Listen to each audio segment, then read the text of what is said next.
है मोहतरमा मरियम नवाज साहिबा, भरपूर इस्तकबाल कीजिएगा।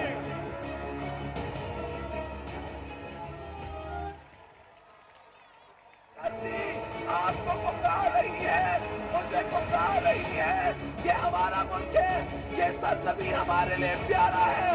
आप बचाएंगे, मैं बचाऊंगी।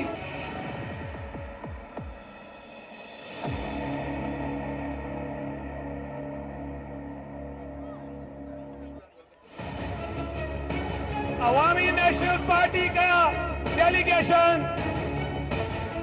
मियां इफ्तिखार हुसैन, हैदर खान होती साहब में यहाँ मौजूद है, भरपूर अंदाज में इस्तकबाल कीजिए। ये हमारे डीजे भाई से गुजारिश है कि मौलाना साहब वाला जरा मेहरबानी करके लगाएं। डीजे भाई से गुजारिश है कि मौलाना साहब वाला